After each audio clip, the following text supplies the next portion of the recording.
Hello students, today in this video we will discuss geometrical meaning of the cross product of any two vectors. That means by the help of cross product we can find out information related to the any geometrical structure or figure. For example, suppose you want to find out the area of a triangle, then you know very well about the formula of the area of a triangle in mathematics. Similar here, we can find out the area of a triangle by the help of cross product of any two vectors. तो हम यहाँ पर ये देखेंगे कि geometrically आपका जो cross product है वो किस तरीके से आपका इंटरप्रेट हो सकता है, तो हम उसे जानने की कोशिश करेंगे. मतलब ये जो फॉर्मूला हमारा ए क्रॉस बी का है ये किस तरीके से ज्योमेट्रिकल स्ट्रक्चर से रिलेट करेगा, ये हम जानने की यहाँ पर कोशिश करेंगे. तो इसे हम बोलते हैं geometrical interpretation of vector product of two vectors. चलिए, geometrical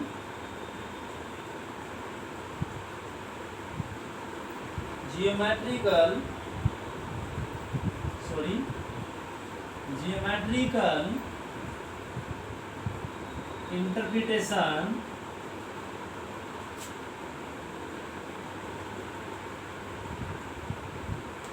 of vector product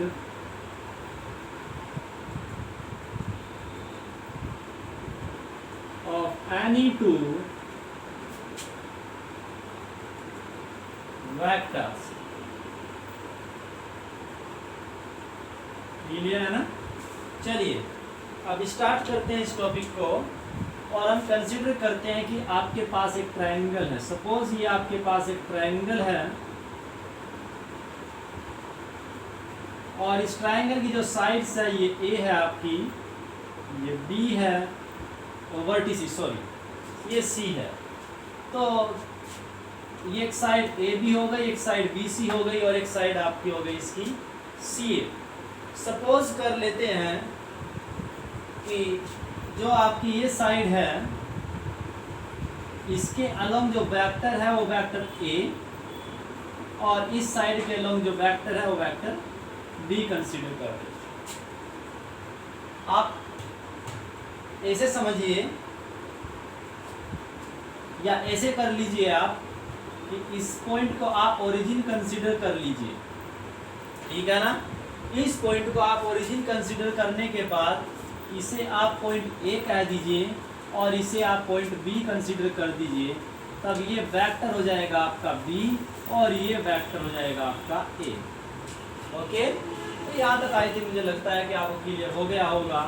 suppose ये एंगल आपका थीटा. अब आपको करना क्या है,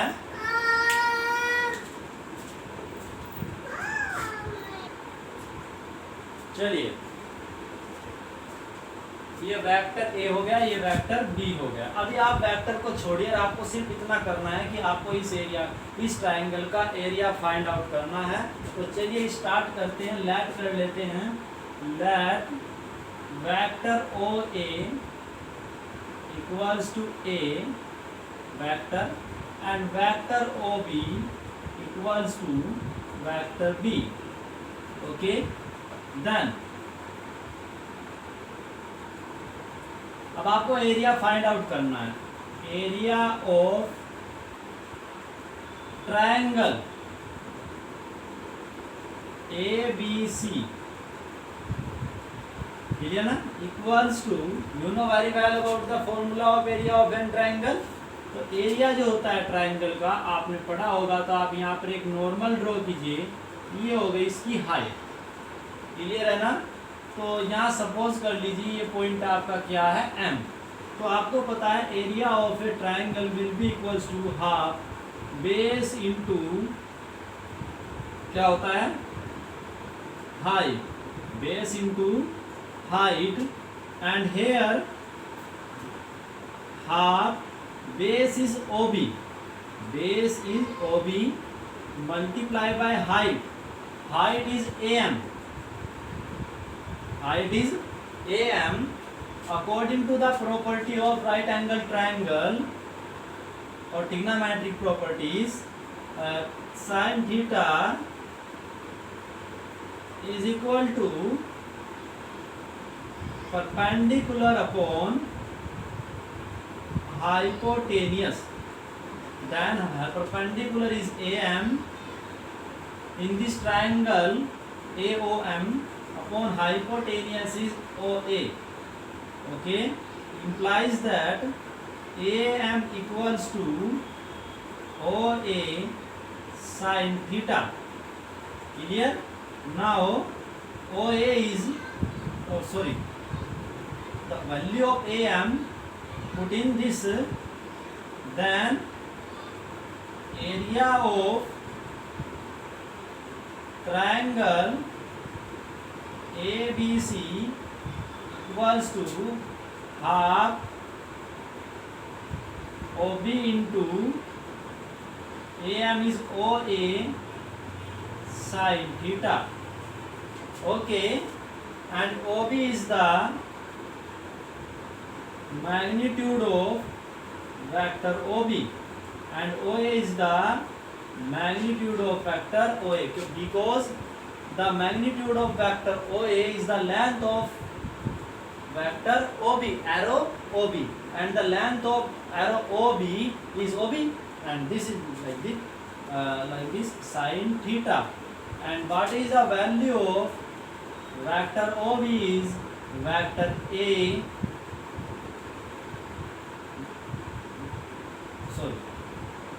mode of vector B into mode of vector A into sin theta, implies that area of triangle ABC, we can write in short in that form, equals to 1/2 mode of vector A mode of vector B into sin theta.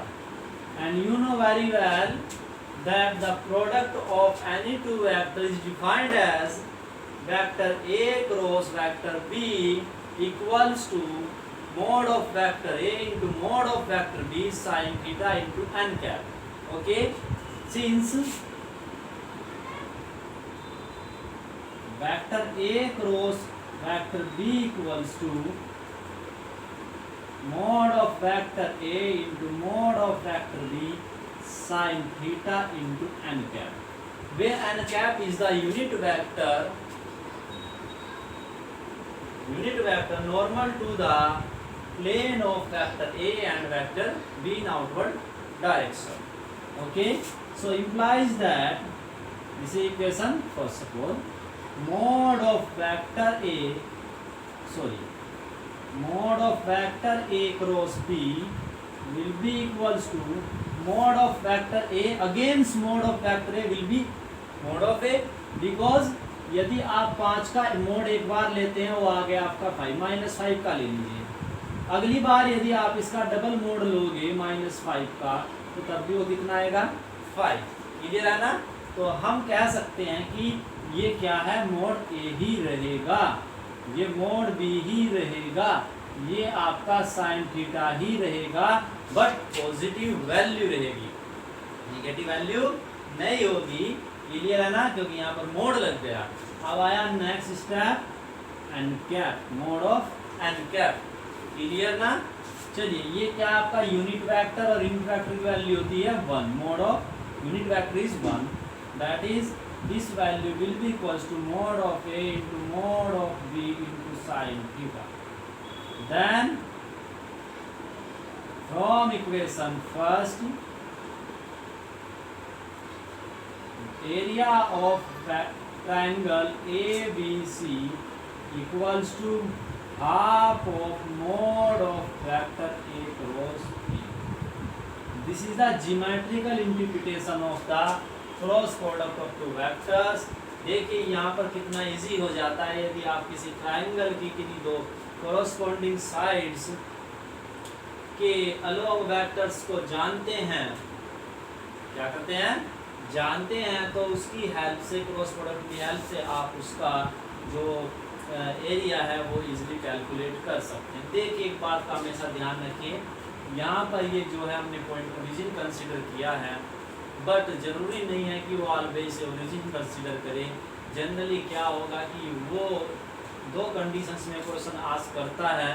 पहला क्या करेगा कि वो कह देगा कि इसकी जो साइड है ये बी, ये वाली जो साइड है इसका वेक्टर ये है, इस साइड का वेक्टर ये है, तब तो ये फॉर्मूला वैलिड। यदि वो बोलता है कि इसके वर्टिसेस के जो पोजीशन वेक्टर है वो ये दिए गए हैं, यदि पोजीशन वेक्टर की वो बात करता है तो आपको ओरिजिन के रेस्पेक्ट में पोजीशन वेक्टर दिखाने होंगे और यहाँ से आपको इस तरह निकालना होगा ए बी बी सी और सी।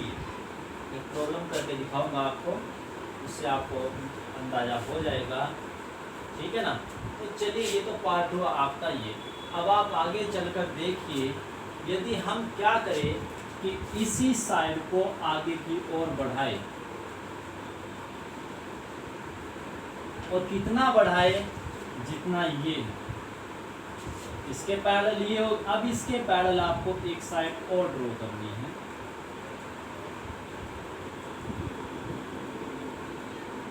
अब आप एक बात बताइए, ये कैसी ज्योमेट्रिकल स्ट्रक्चर बन गई। ये आपका एक पैरेललोग्राम है, क्लियर ना। और आप देख सकते हैं कि जो ये साइड है ट्रायंगल की, ये इसका डायगोनल बन गया, क्लियर ना। अब जब ये इसका डायगोनल बन गया, आपने थ्योरम्स पढ़ी होगी 10th लेवल पर कि जो पैरेललोग्राम होता है उसका जो डायगोनल होता है वो उस पैरेललोग्राम को इक्वली टू पार्ट्स में क्या करता है, डिवाइड करता है। So the area of this part of this parallelogram equals to this part, so we can calculate the total area of this parallelogram, ठीक है। चलिए, एंड इसे आप सी कह दीजिए, ठीक है ना। And similarly area of triangle, sorry A B C नहीं, ये गलत हो गया थोड़ा सा, ए बी सी ना हो के ये आपका क्या होगा, ओ ए बी, सॉरी वो नेम चेंज कर दिए थे ना, O A B, O A B, O A B, ठीक है ना। यहाँ पर भी नोट कर लीजिए, ओ ए बी। चलिए अब आगे बात करते हैं नेक्स्ट ट्रायंगल की। Area of triangle A B C is also equal to area of triangle O A B using theorem. Theorem के अकॉर्डिंग हमने किया। तो बात करते हैं एरिया ऑफ पैरेललोग्राम। चलिए स्टार्ट करते हैं।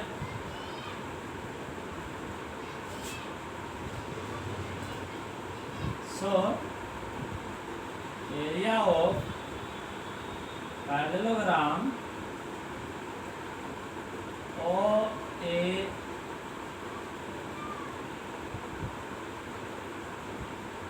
ओ सी बी कितना हो जाएगा, इक्वल्स टू एरिया ऑफ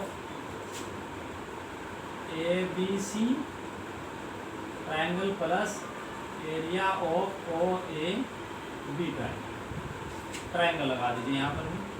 और ये दोनों आपके क्या है, इक्वल है। इसकी जगह हम किसे देख सकते हैं, एरिया ऑफ ट्रायंगल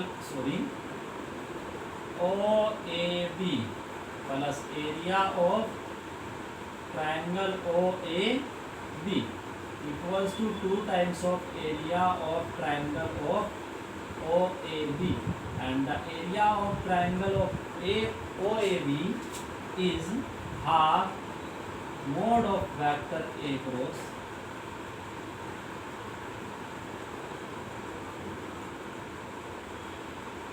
ये आपका हो गया एरिया ऑफ पैरेललोग्राम OACB। तो आप देखिए इस तरीके से आप क्या कर सकते हैं, एक पैरेललोग्राम का एरिया फाइंड कर सकते हैं। शर्त ये है कि इसकी कॉरस्पॉन्डिंग साइड्स आपको पता होनी चाहिए, ठीक है ना। तो इस तरीके से आप इसका एरिया कैलकुलेट कर सकते हैं। प्रॉब्लम लेने की कोशिश करते हैं, एरिया ऑफ पैरेललोग्राम से या ट्रायंगल से कोई प्रॉब्लम लेते हैं और उसका एरिया कैलकुलेट करने की हम कोशिश करेंगे।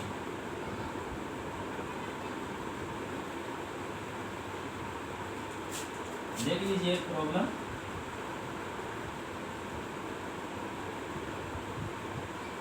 चलिए स्टार्ट करते हैं कि सपोज कर लीजिए आपके पास एक ट्रायंगल ये है, इसका ये वर्टिसिस A, ये वर्टिसिस B और ये वर्टिसिस C। इसके कोऑर्डिनेट्स आपके, मैं कोऑर्डिनेट्स की फॉर्म में बात करूंगा 2 और 3। इसके कोऑर्डिनेट्स आपके 2,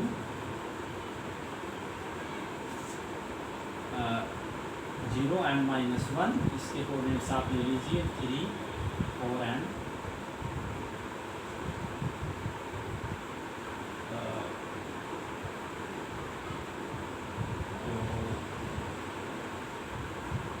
चलिए जो भी कह सकते हैं 2 ले लीजिए ऐसे।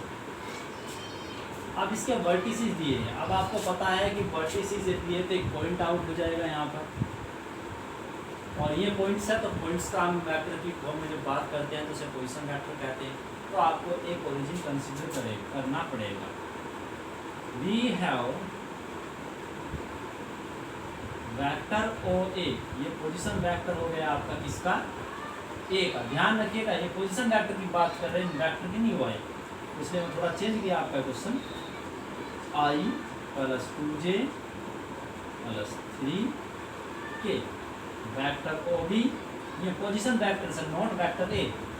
ये आपका बन गया 2i + 0j and -k and vector OC, position vector OC 3i + 4j and +2k।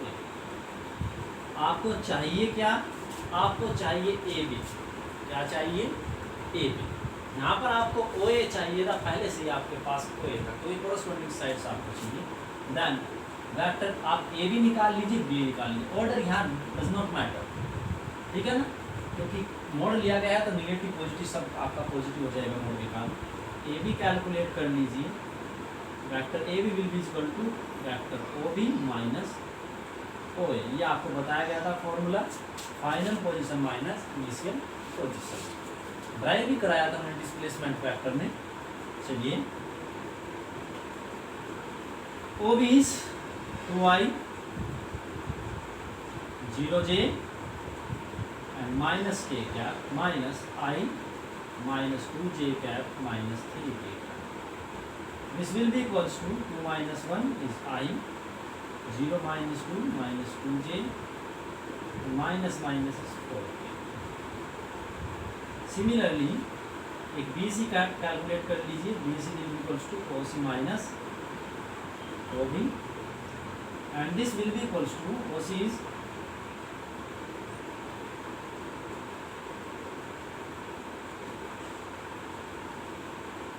minus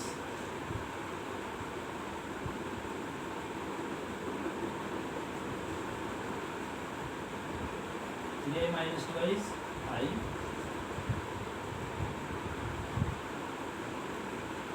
okay, like that. Now find out the cross product of both vectors and you can say this vector is A and this vector is B. Then vector A cross vector B will be equals to mod of और determinant what is vector A I। यहाँ पर सबसे पहले आपको note करना I J K। अब सबसे पहला वेक्टर ए, तो ए के कोफिशिएंट क्या है 1 -2 and -4। बी के कोफिशिएंट 1 4 and 3। अब आपको करना क्या है, इनका इसका एक्सपेंशन करना है। एक्सपेंशन का मेथड आपको बताया गया। सबसे पहले से दबाइए यहाँ लिखने के बाद और इनकी क्रॉस मल्टीप्लिकेशन कर दीजिए, 2 3 जा 6। माइनस पहले से आता है यहाँ पर, और 4 जा 16, माइनस माइनस हो जाएगा plus, and plus minus minus J, इसके सामने के स्किप कर दीजिए, 1 3 जा 3, माइनस पहले से 1 4 जा 4, minus minus plus, plus minus and then plus k cap, इसके सामने के स्किप, इधर से स्किप हो जाए, 1 4 जा, और माइनस पहले से 1 2 जा 2, तो ये आपका बन गया 10i plus sorry minus 7j and plus 6k क्या, ये आपकी क्रॉस प्रोडक्ट आई। बट आपको पता है since area of triangle A B C equals to half of mod of vector A cross B, तो मोड निकालना पड़ेगा इसका, हाफ मोड निकालिए किसका, 10i plus 7j and plus 6k क्या, यहाँ पर माइनस है तो इसका भी पड़ेगा यहाँ पर, हाफ मोड निकालिए, under root 10 square plus minus 7 square plus 6 square, that is half of square root of 100 plus 49 plus 36 add कर दीजिए, 6 9 is 5 and 3 4 7 and 8 185 unit. This is the answer. This is the area of this triangle. Okay, यदि वो direct ये vectors दे देता है sides के, तब तो अपन डायरेक्ट आप कैलकुलेट कर लीजिए। बट यदि आपको पोजीशन वेक्टर्स या पॉइंट्स के बारे में इंफॉर्मेशन देता है, तब आपको ओरिजिन कंसीडर करने के बाद जैसे आपको वेक्टर्स को डिफाइन करना होगा, ठीक है ना। तो चलिए इसी के साथ आपका जो वेक्टर का पोर्शन था वो कंप्लीट हो जाता है, और इसमें एक टॉपिक है रिलेटिव वेलोसिटी का, वो आपको वेलोसिटी की डेफिनेशन बताने के बाद डिफाइन करेंगे वेक्टर में। तो ये जो पार्ट हमने आपको कराया सिलेबस के अकॉर्डिंग, तो आपकी जो सिलेबस के अकॉर्डिंग यदि बात की जाए, 11th क्लास के सिलेबस की यदि बात की जाए, तो इस सिलेबस का जो पार्ट है आपका,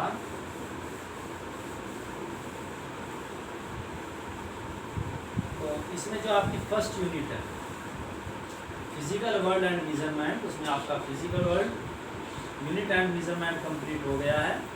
और अब यूनिट थर्ड सेकंड की हम बात कर रहे थे, जिसमें हम मोशन इन स्ट्रेट लाइन पढ़ेंगे, उसमें आपका फ्रेम ऑफ रेफरेंस मैंने कराया था, और उसके बाद आपको बताया गया था कि आगे की जो टर्म्स है उन्हें पढ़ने के लिए हमें पहले वेक्टर्स को पढ़ना पड़ेगा। तो जो यूनिट नंबर सेकंड का जो आपका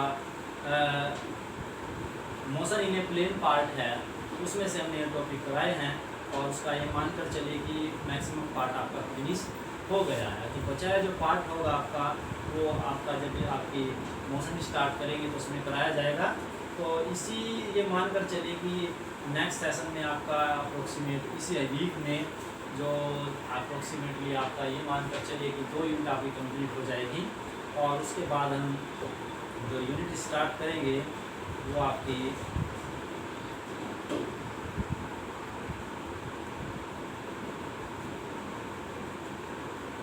यूनिट थर्ड होगी।